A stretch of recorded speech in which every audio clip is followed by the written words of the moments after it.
welcome back. So many of us are walking less and sitting more. I know that's my reality for sure. And if your Fitbit is looking at you in judgment, Zehra's back with tips on how to get 10,000 steps in without even leaving your house. And Zehra, I love the idea of this because there are ways you can move around. At home, your first tip is actually make a loop around the house. Yeah, for sure. So make a loop around the house. Like when I wake up, I kind of do a little walk around. I'll open up all the blinds. I'll kind of pick up laundry that needs to be picked up, wake the kids up, kind of help them make their bed, and do a little loop, and you can go around it a few times. It kind of just gets you into the habit of moving right away.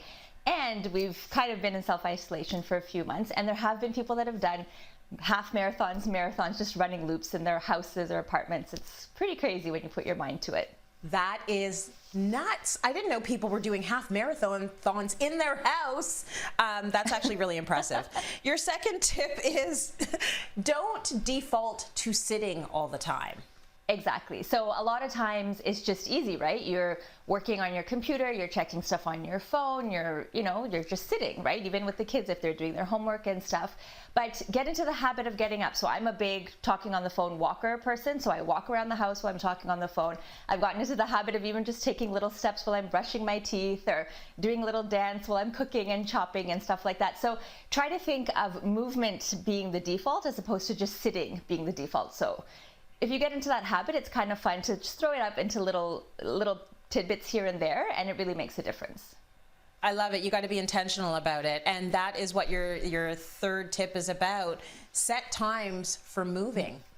Exactly. So a couple things, if you are working from home like so many of us, and a lot of people are stuck at a computer doing meetings and having Zoom calls and checking emails, but really be intentional. So set a timer, maybe every 30-40 minutes, get up, do that loop around your house a couple of times, because you might not notice it and 3 hours have gone by and you've been sitting. So really set a timer if you need to. A lot of us have also in the evenings been binge watching. We've been doing it with the kids and also on our own. So every 2 episodes or something, we get up and we do a little jog, or we'll do a little like run around the house and stuff like that. So you really have to be intentional and say, okay, I'm not going to let an hour go by where I don't get up and move around. Your fourth tip is go for a family walk, because that's something you're doing all together. Yeah. The weather is beautiful. So if you're going for like a 30-40 minute walk, you're getting in about 3,000 to 4,000 steps. So if you're doing that maybe once on your own, and then if you're doing that with the family, you can definitely get your steps in. Absolutely. Tip 5 is walk while doing laundry. You said this already, but chores are the absolute best workout you can have in between your workouts. Am I right?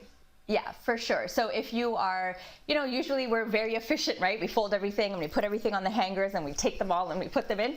Do it one at a time. We've got a little bit more time. So, if you're putting dishes away from the dishwasher, or you're doing your laundry, or, you're just doing little errands around the house, take your time, listen to a podcast and do it. So that will kind of spread out the time and, give yourself something to listen to while you're getting your steps in. I know you wanted to mention tip 6, which is friendly competition, because your husband's all about this, isn't he? Yeah, and so are you. If you have any type of device, set it up, do some friendly competition. It'll definitely make you aware and it'll help you get your steps in.